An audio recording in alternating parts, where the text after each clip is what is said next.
Now, with this being said, let's move to this now. The Gauteng government is also holding a mass memorial service for the 27 people who died following the gas tank explosion in Boksburg. 2 people remain missing. The National Prosecuting Authority has dropped charges against the tanker driver due to a lack of evidence.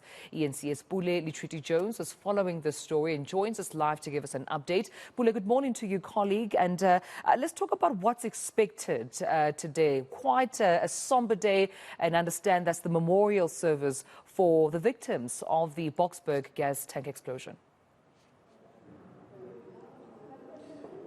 Yeah, well, correctly so. Dumelo, we're expecting the memorial service of some of the those who suffered and those who actually succumbed to the Boksburg explosion today to be held here. I mean, their families also will be here today in anticipation of that memorial service that will be taking place.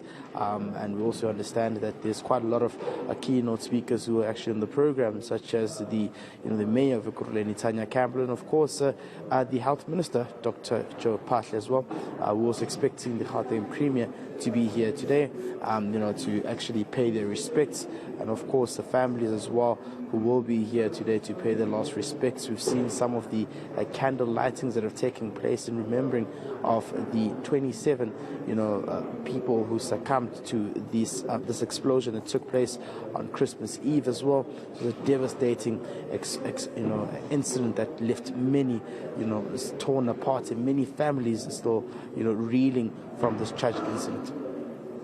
Now, with that being said, Pule, I mean, when it comes to just the context of the explosion, just keep us abreast perhaps with any developments from the employer's side. We know that those investigations being concluded that no foul play was found on his end. There's no sufficient evidence to actually conclude that the driver is actually guilty.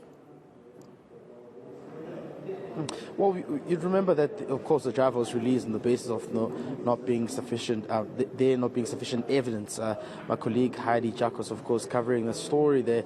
But most importantly, you get a view from the Premier who says that, it was quite sad that, the driver would be released, hoping that, there could have been enough evidence to ensure that there's some sort of accountability here. And this is something most of the families also will be questioning as well, as to will there be accountability. I mean, such an incident which claimed about 27 lives is something which is quite devastating, and from the 27, nine of them being health workers, and this explosion as well caused a lot of damage, wrecking some of the Oratambo hospital facilities, and of course the sections as well, which will cost the province just about 18 million. So you can understand that that's a lot, which will of course Dumelo affect me and yourself, taxpayers as well, money that will have to be forked out to actually now repay all of those facilities, and that's what many families are hoping for, to say, can there be some sort of accountability as to will someone be apprehended for something like this.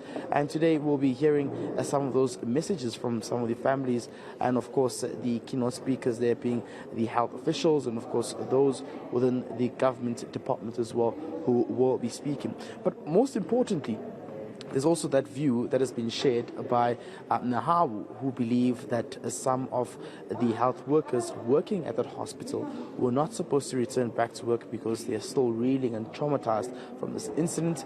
They were pleading with the Gauteng Health Department to say that these workers should be given, a break to cool off a bit and try get that necessary counseling before they can head back to work and start dealing with patients as well. This is an incident they're still fighting.